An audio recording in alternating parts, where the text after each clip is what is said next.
Salve, salve, Ruers! Vamos de musiquinha e o tema do nosso encontro de hoje.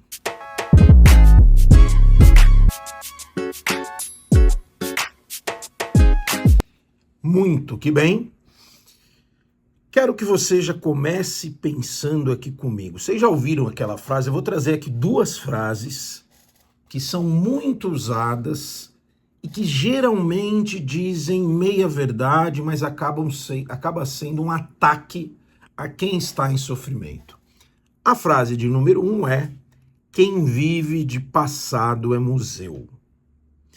Geralmente, essa frase é dita por alguém que está vendo um outro sujeito mergulhado em sofrimento, em bloqueios, falando do passado, saudoso, nostálgico, em luto, melancólico.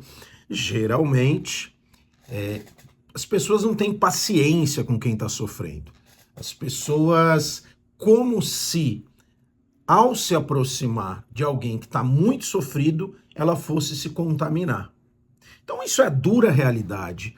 Quem está num sofrimento muito intenso dificilmente encontra acolhimento. Quem encontra acolhimento tem uma rede de apoio boa, mas não me parece que é a realidade de grande parte das pessoas, beleza? Então gravem aí. Quem vive de passado é museu. Guardem essa frase. A outra frase que é assim: de nada adianta você se queixar do que fizeram com você. O que importa é daqui para frente. Essas duas frases vão se ligar com um tema aqui, que é vítima e vitimismo. Existe diferença, não é, entre vítima e vitimismo? Eu quero entrar nessa seara para problematizar e, quem sabe, conversar com você aí do outro lado. Peço que você deixe aquele joinha, peço que você dê aquela colaboração para o vídeo poder rodar mais aí por aí. Senhoras e senhores, primeira frase: quem vive de passado é museu.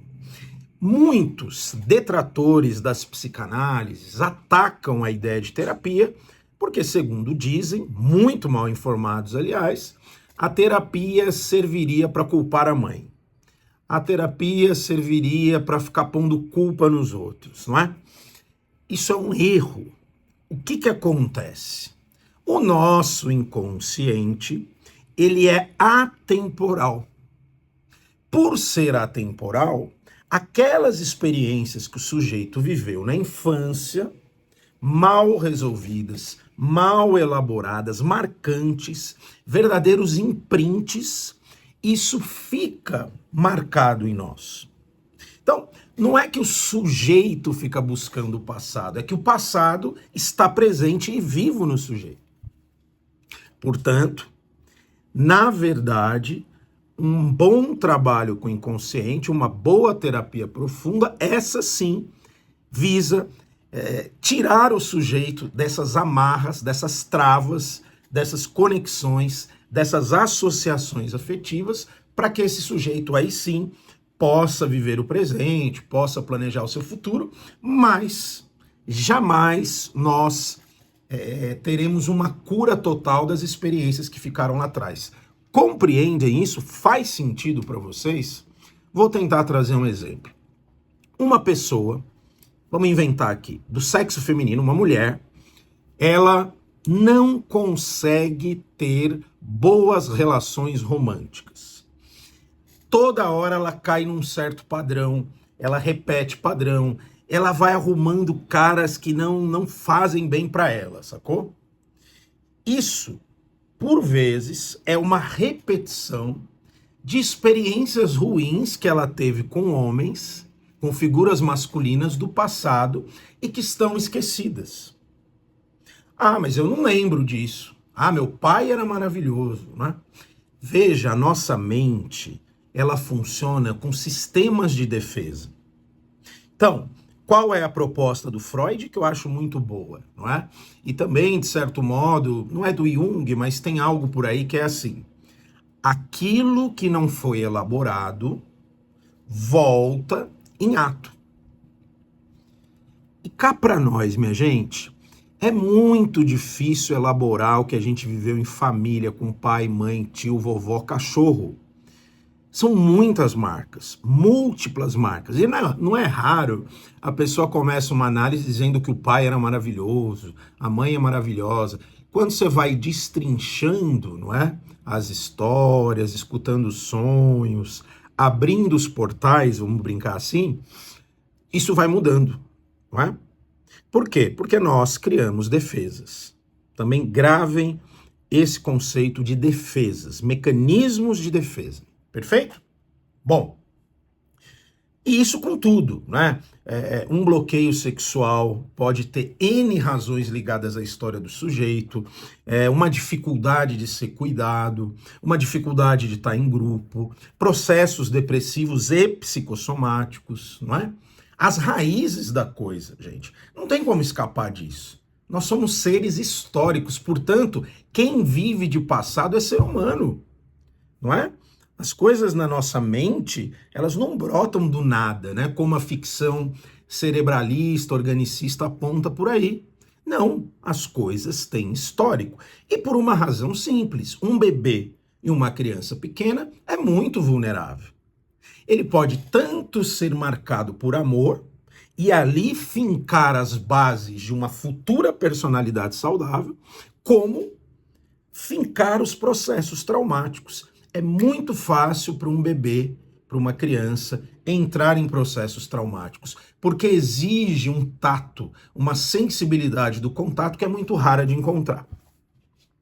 Será que com isso a gente desconstruiu a primeira frase?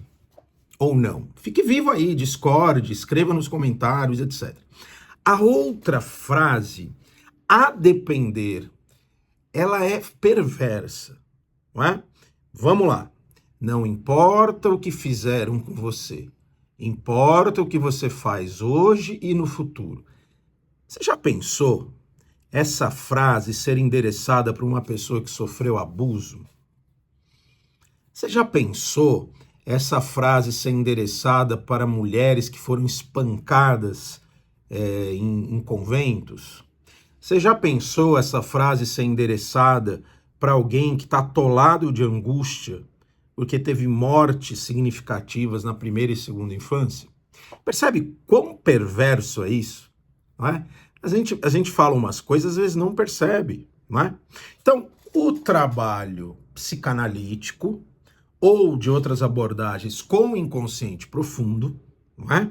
Ele é um trabalho que boa parte dele vai rastrear as dores desse sujeito e vai sim encontrar no diálogo terapêutico e no caminho dos afetos, vai encontrar o ser vitimado dentro daquele adulto. Ou, se você trabalhar com uma criança, adolescente, vice-versa. Então, uma boa análise, ela vai até onde a dor está, para acolher essa dor, validá-la e legitimá-la, para que esse sujeito retome as vias do desenvolvimento emocional. Então, muitas vezes, quando a gente diz que aquela pessoa é vitimista, é porque a gente não enxerga a vítima por trás. A palavra vitimismo, ela é uma palavra que pejorativa a dor do outro. Que por vezes é chato mesmo. São pessoas que vão se queixar, não conseguem se alegrar, toda hora estão causando problema, tal. Não estamos passando a mão na cabecinha aqui. Só que quase via de regra, esse sujeito que está causando, que está problematizando, que te perturba como filho, como marido, como mulher, essa pessoa difícil, ela tem um histórico de vítima, que não foi encontrado e não foi visto por ninguém. A natureza humana, ela é belíssima. Ela é belíssima, né? Eu entendo que o nosso ofício de escuta, ele tem uma potência otimista. Ele tem uma força otimista, que é encontrar a vítima nos buracos que essa vítima tá, para que de lá a vida possa ser retomada. Vocês não acham isso bonito? E de onde a gente tira essa convicção, não é? É de leitura?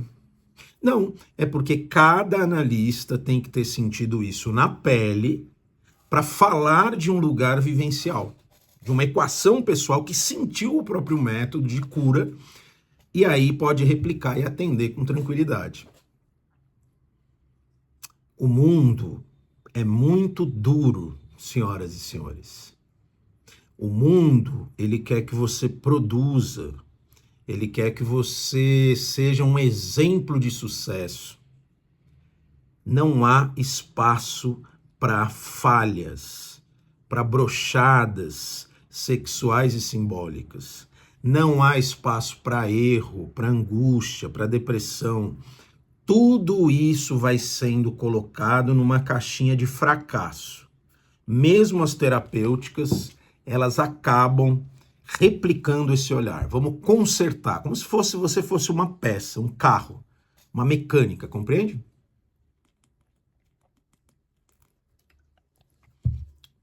Então, quero transmitir essa ideia aqui. No fundo, não sabemos o que vai dentro do sintoma de cada um. Isso é difícil, né? Porque no campo social, no campo das amizades, das relações, também há limites, né? A gente não pode aceitar tudo do outro porque ele tem uma dor e marcas vitimistas, né? Então essa frase, percebe como essas frases têm meias verdades? Quem vive de passado é museu. Tem algo aí também que a gente pode tirar como provocação. E essa outra, não importa o que fizeram com você, importa o que você faz com o que fizeram com você, também tem uma meia-verdade. Entretanto, no trato analítico, nós não devemos descansar enquanto não encontrarmos as dores enraizadas desse sujeito. E não pense que é um caminho bonitinho de acolhimento, não é? Muitas vezes, o nosso analisando, o nosso acompanhado, sentirá muito ódio depositado em cima da gente, por nós. Muitas vezes, esse analisando vai faltar, vai querer desmarcar a terapia, vai parar e vai voltar, vai frustrar todas as nossas tentativas, vai estacionar a análise, não é? Alguns vão chamar isso de mecanismos de defesa. Não necessariamente. Esse sujeito pode estar ali às voltas do próprio abismo e ele está reproduzindo situações e dores que ele viveu. Repetições, por exemplo, não necessariamente mecanismos de defesa. Muitas vezes o sujeito não aprofunda porque ele não confia no analista, ele tem suas razões. Porque o analista que se dispõe a tratar dores profundas, ele tem que estar olhando seriamente para as próprias dores profundas. Senão, como diz o Jung, ele não conseguirá levar o paciente adiante daquele ponto que ele está travado até o talo. Então, para a gente concluir, senhoras e senhores, espero que vocês tenham gostado. Deixe seu like, seu comentário, para a gente concluir, né? Entendam isso. Nostalgia e dores do passado que impregnam a gente não quer dizer que a gente conscientemente fica voltando lá. Por mais que a gente fale disso, não é? Há algo nas dores profundas que são muito maiores do que a nossa força de vontade. Talvez você esteja aí atolado até o pescoço de sofrimento e só leve pedrada da vida, não é? Seja tomado como um preguiçoso, como alguém que não quer viver, né? Isso só piora, retroalimenta a sua culpa, sua autodestrutividade, né? Talvez você precise de encontrar uma análise que leve a sério a sua dor. Alguém que acompanhe a tua jornada de dor. Tem algo do seu sintoma querendo transmitir algo muito importante. Isso é maravilhoso. Na nossa dor mais profunda está aquilo que é mais valioso dentro da gente. Espero que esse vídeo tenha encontrado alguém. Vai ser uma satisfação total te ler aí no comentário. Aquele abraço.